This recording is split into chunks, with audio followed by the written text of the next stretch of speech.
ആലപ്പുഴ ആര്യാട് വീടിന് തീയിട്ട ശേഷം ഗൃഹനാഥൻ തൂങ്ങി മരിച്ചു.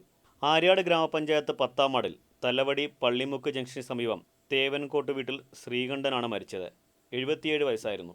വീട്ടിലുണ്ടായിരുന്ന ഭാര്യ ഓമനയ്ക്കും മകൻ ഉണ്ണികൃഷ്ണനും തീപിടുത്തത്തിൽ പൊള്ളലേറ്റു. വെള്ളിയാഴ്ച പുലർച്ചെ 5 മണിയോടെയാണ് സംഭവം. പെട്രോൾ ഒഴിച്ച് വീടിന് തീയിട്ട ശേഷം ജീവനൊടുക്കുകയായിരുന്നുവെന്ന് പോലീസ് പറഞ്ഞു. ഫയർഫോഴ്സ് എത്തിയാണ് തീ അണച്ചത്. പൊള്ളലേറ്റ ഭാര്യയും മകനും വണ്ടാനം മെഡിക്കൽ കോളേജ് ആശുപത്രിയിൽ ചികിത്സയിലാണ്. ഇവർ കുടുംബ വഴക്കാണ്, അച്ഛനും മക്കളും തമ്മിലുള്ള ഇഷ്യൂസൊക്കെയാണ്. മറ്റ് വിശദമായിട്ടുള്ള കാര്യങ്ങൾ ഞങ്ങളുടെ മുന്നിൽ വന്നിട്ടില്ല.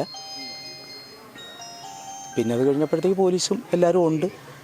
ഇവിടെ വന്ന് ഞങ്ങൾ കുറേ ആൾക്കാരൊക്കെ ഇവിടെ ഉണ്ടായിരുന്നു.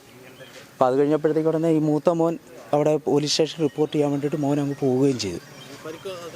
പരുക്ക് അമ്മയ്ക്ക് പരുക്കുണ്ട്. അത് മോൻ പറഞ്ഞതാണ്. ഒരു 60% അത് പോലീസുകാരൻ തന്നെയാണ് പറഞ്ഞത്.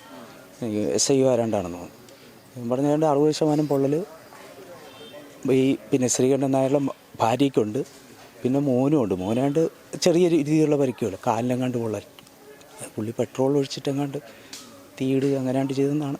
അവർ തമ്മിൽ കുറച്ച് നാളായിട്ട് ഇഷ്യൂസ് ഉണ്ടെന്നൊക്കെയാണ് ഇപ്പോൾ ഈ കൂടുതൽ വിവരങ്ങൾ ഇപ്പോഴാണ് പുറത്തു വരുന്നത്.